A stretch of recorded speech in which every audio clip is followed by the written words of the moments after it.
That part of Revelation sounds a little different than a whole lot of Revelation that we've read, isn't it? How would you like to live with God? How would you like to live with Him? What would that be like? You know, walking down the street with Him, having a conversation with God like Adam and Eve did when He would walk with them in the cool of the evening in the Garden of Eden. Actually living with the Creator of the universe. He created all that we see around us. I mean, He did it miraculously. And He's going to do it again. That's what it says in those verses that Jeannie just read. But how, as believers in Jesus Christ, how do we view that kind of existence? Living with God. It's a reality. It's a reality that we are going to see. It's our hope. It's our future.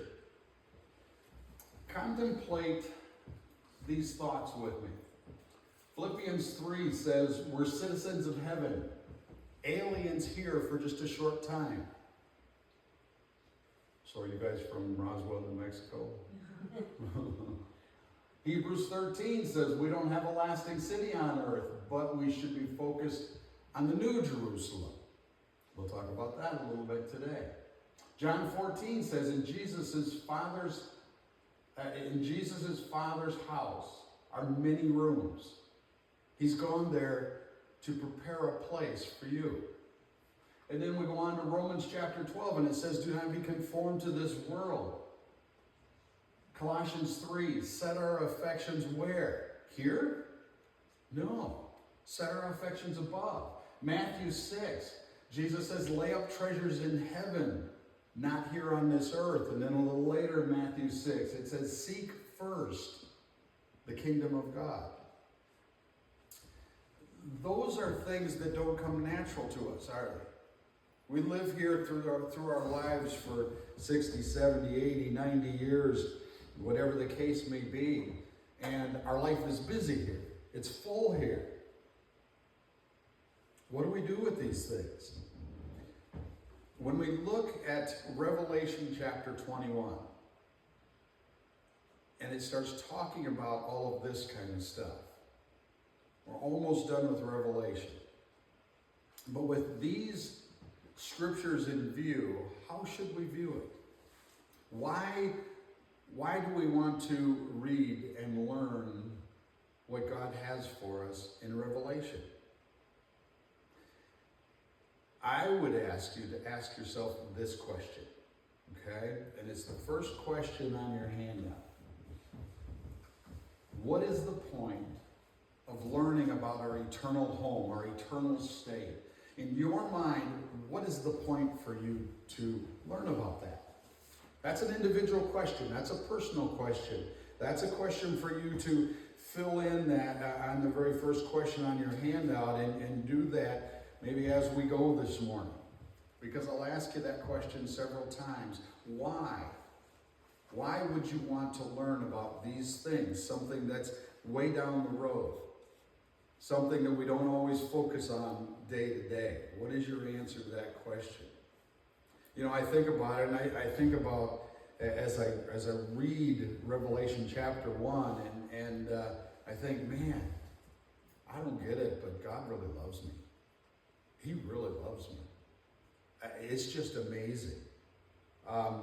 Not only has He given us the gift of salvation and all that means, but we're going to get to spend eternity with Him. We're going to walk down the street with Him. We're going to get to see Him face to face. What is that going to be like? And that's what Revelation is about, is seeing what is God's plan and where is it going. And we're going to see how He is just and how God is right. And He's going to make everything right after the sin of man, led by Satan, has ruined so many things over all of this time. And Revelation teaches us that God has a very specific plan. And He's going to prevail. He's going to prevail with justice. He's going to prevail with purity, holiness, with love. How do we love Him? That's what I have to ask myself. Do I love Him the way that He loves me? I mean, he gave a plan of redemption for mankind, a plan that redeems us from sin and the depravity that is in us. Revelation, it's been a long book to go through. There's been a lot of destruction. There's been a lot of death. There's been a lot of punishment. But that's because of the sin against God. And then as we get to the end of the book, it changes. We start seeing now the eternal plan. And if we accept his gift of salvation, the price that Jesus paid on that cross for our sins, we're going to live with the Lord forevermore. That's the love that he has for us. And I want to love him like that. So I believe that this whole study of Revelation should give us motivation on ways to love him more. So the last two chapters of Revelation, 21 and 22, they're all about our eternal state and our eternal existence and how things will be forever. But everything, as it says right at the beginning of chapter 21, everything is going to be made new. Everything becomes new. It becomes fresh. It becomes perfect. As Jeannie read in those verses, you got a taste of that. So what I would like you to do is to turn to Revelation chapter 21. And I'd like for you guys to actually experience that whole chapter. And so I'm going to read through it, and I'd like for you to be able to read along with me as you see what's there. I'm going to break it down into about 3 sections, but we are going to read through it to just get a feel for all that is there, okay? So, starting in verse 1, then I saw a new heaven and a new earth, for the first heaven and the first earth had passed away, and the sea was no more.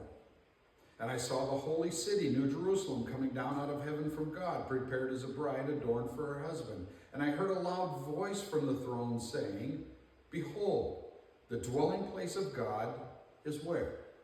With man. He will dwell with them, and they will be his people, and God himself will be with them as their God. He will wipe away every tear from their eyes, and death shall be no more, neither shall there be mourning, nor crying, nor pain anymore, for the former things have passed away. And he who was seated on the throne said, behold, I am making all things new.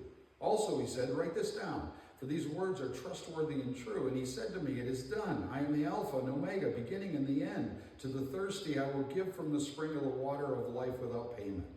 The one who conquers will have this heritage, and I will be his God, and he will be my son. But as for the cowardly, the faithless, the detestable, as for murderers, the sexually immoral, the sorcerers, idolaters, and all the liars, their portion will be in the lake that burns with fire and sulfur, which is the second death. So that section right there, the first 8 verses, it tells us everything is going to be remade. It's all going to be new. And then it's interesting, the very last verse of that section, verse 8, there is just a brief note about those that won't be enjoying the new stuff. Okay? It's a different program for them. Let's go on through verses 14. So starting at verse 9. Then came one of the 7 angels who had the 7 bowls full of the 7 last plagues and spoke to me, saying, come, I will show you the bride, the wife of the Lamb. And he carried me away in the Spirit to a great high mountain. And he showed me the holy city, Jerusalem, coming down out of heaven from God, having the glory of God, its radiance like a most rare jewel, like a jasper, clear as crystal. It had a great high wall with 12 gates, and at the gates 12 angels, and on the gates the names of the 12 tribes of the sons of Israel were inscribed. And on the east 3 gates, and on the north 3 gates, and on the south 3 gates, and on the west 3 gates. And the wall of the city had 12 foundations, and on them were the 12 names of the 12 apostles of the Lamb. So this fantastic city that is really beyond our imagination is going to be the hub. It's going to be the capital of the world. So it's being introduced here in those verses. And we got into that city in quite a bit of detail in our series on heaven. We'll touch on some of that today, but notice that there's a foundation of this great city of God. The foundation is the 12 tribes of Israel. Israel isn't gone in God's plan. They're coming back strong. The 12 tribes of Israel, the names are inscribed. And then we also have the 12 disciples or the apostles of Jesus.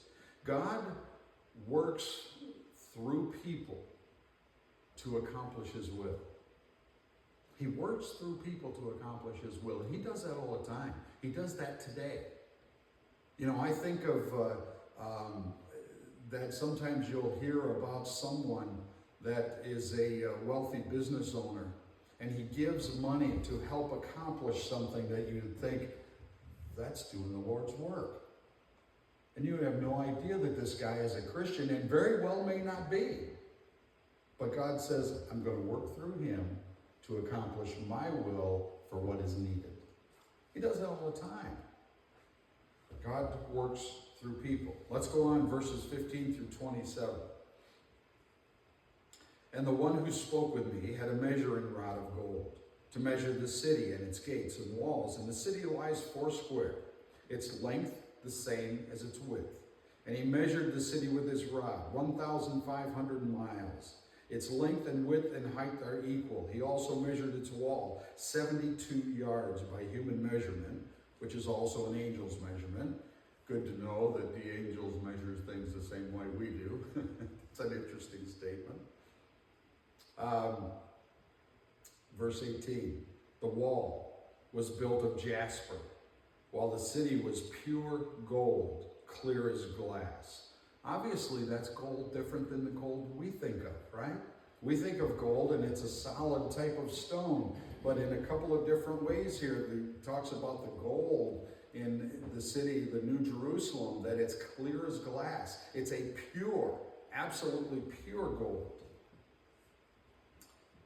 Okay, and then we go down to, let's see, verse 19. The foundations of the wall of the city were adorned with every kind of jewel. The first was jasper, the second sapphire, the third agate, the fourth emerald, the fifth onyx, the sixth carnelian, the seventh chrysolite, the eighth beryl, the ninth topaz, the 10th chrysoprase, the 11th jacinth, the 12th amethyst. Now, your Bible may have a little bit different names for those stones because some of those stones have changed names over the years, okay? Verse 21, and the 12 gates were 12 pearls, each of the gates made of a single pearl. And the street of the city was pure gold. Again, it says transparent as glass. Verse 22, and I saw no temple in the city, for its temple is the Lord God the Almighty and the Lamb. And the city has no need of sun or moon to shine on it, for the glory of God gives its light, and its lamp is the Lamb. By its light will the nations walk, and the kings of the earth will bring their glory into it, and its gates will never be shut by day, and there will be no night there. They will bring into it the glory and the honor of the nations, but nothing unclean will ever enter it, nor anyone who does what is detestable or false, but only those who are written in the Lamb's book of life. Isn't that a tremendous chapter? I mean, this chapter is all about rejoicing for you and me, right? I mean, that's what this is talking about, our future home. And we've got more detail about the city there in some of those last verses, and then who's going to be able to go into that city? Who will enter it? Or who will be able to do anything in that magnificent city? Verse 27 tells you. It says, only those that are written in the Lamb's book of life. These are the overcomers.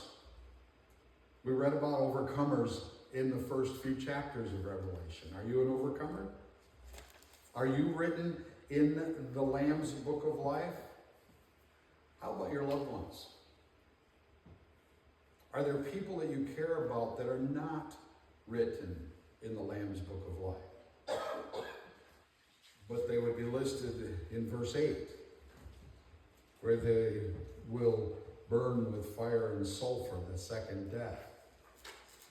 I've got some family members that would be a concern there.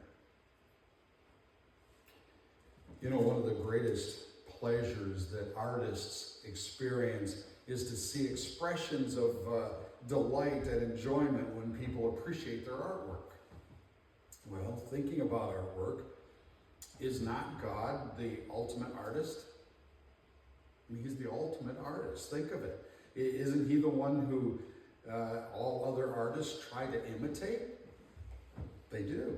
Look at Psalm 86:8. There is none like you among the gods, O Lord, nor are there any works like yours. Now, his artwork maybe is a little different. You see, God has created a living, interactive exhibition. His awe-inspiring landscapes can actually be entered. His ever-changing seascapes are there for our recreational pleasure. Each day, he paints a new sunrise, he paints a new sunset for us to enjoy. His exhibition includes living portraits of people and animals for companionship. His fruit bowls are bursting with flavor, and his flowers literally smell of perfume. God receives great pleasure from watching his sons and daughters delight in his artwork. And when time is taken to enjoy and savor an artwork, it always pleases the artist. Revelation 4:11. You don't need to turn back there. I'll put it right here. It says, "You are worthy, O Lord, to receive glory and honor and power, for you created all things, and by your will they exist and were created." So that first section in Revelation 21, the first 8 verses, the great artist, we could call him, changes things up. He changes things up. He's going to create all things new. New heaven, new Jerusalem. And there are 2 different aspects to this. And this is the second question on your handout. The first, I've mentioned it, is that God is not above us in heaven in this new future home. He's not afar off. He's going to dwell with us. He will live with us. That's the first aspect. If you want to talk to God, once we get to this point in our future, if you want to talk to God, it's not a prayer. It's face to face. Go have a cup of coffee with him. Go have a bottle of Mountain Dew. See, Mountain Dew will be healthy then when we're in heaven. So, you know, you can drink that stuff and it's okay. But that's what it's like. It's a face-to-face conversation. Isn't that going to be something? I can't imagine. You know, I've thought at different times, wow, I want to be able to go talk to Moses and Noah. That'll be interesting. And Joseph, oh, I want to talk to him. Well, I get to go talk to Jesus. Wow. Isn't that something? Face to face. That is really, really special. The second aspect is that we are in a different environment. And that environment that we are in is an environment of constant joy. Constant joy. Like Jeannie read those verses. Verse 4 of that chapter says, all tears are gone. It says, all death is gone. All mourning is gone. Not the AM, the mourning for things that are gone. All crying is gone. All pain is gone. Now, how many of us have experienced every bit of that just within the last year or so? It's going to be gone. It's going to be gone. That's amazing. Can you remember a time in your life, probably as a child, when you're sitting on the floor and your family's all sitting around in the living room? Maybe it's at Christmas time or something like that, and everything's wonderful. Everybody's loving each other. Everybody's having a good time. You know, you're not worried about what's that person thinking about me. That person's not laughing at me. There's no stress. There's no tension. Maybe there's music playing. Maybe somebody's playing an instrument, or the radio is on, or whatever. Or maybe you're all playing a game together and everyone's just having a really good time. Picture that. And see, that's what it's going to be like.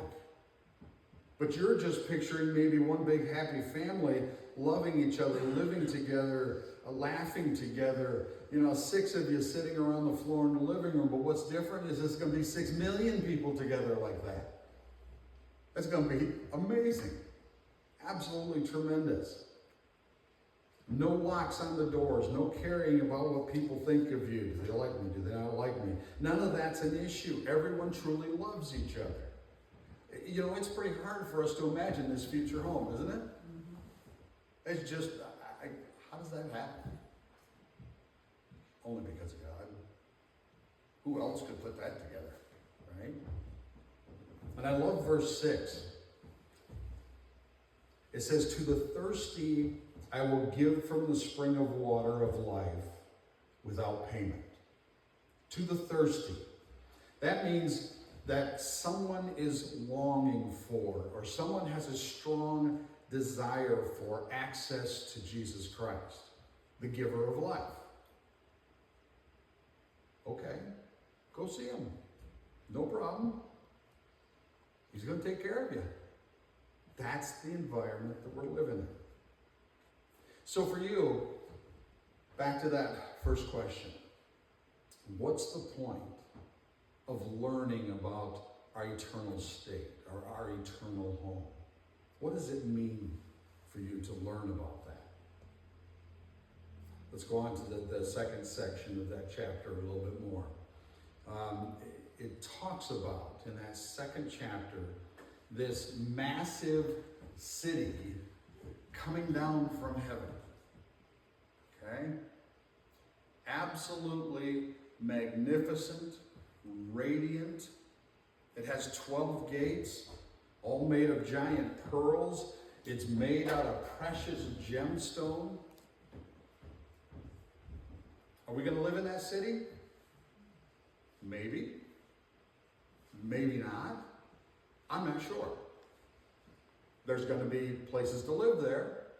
And when we talk about the size, we'll realize a lot of people can live there, but I don't think everybody does live there. So I can't really say for sure. That's going to be something we'll have to find out as time goes on, but we saw it later in verse 24 that it says the kings of the earth will bring their glory into it. So they must be living outside of it. So there is that aspect. But we'll be able to travel in and out of this city because our name is in the Lamb's Book of Life. The city is a thing of splendor. It's huge. So I think we're going to go to it and from it. We'll spend time there. And as we continue in chapter 21, we see that what we're really looking at is a giant, huge, ginormous cube. It's a cube. The New Jerusalem. It's 1,500 miles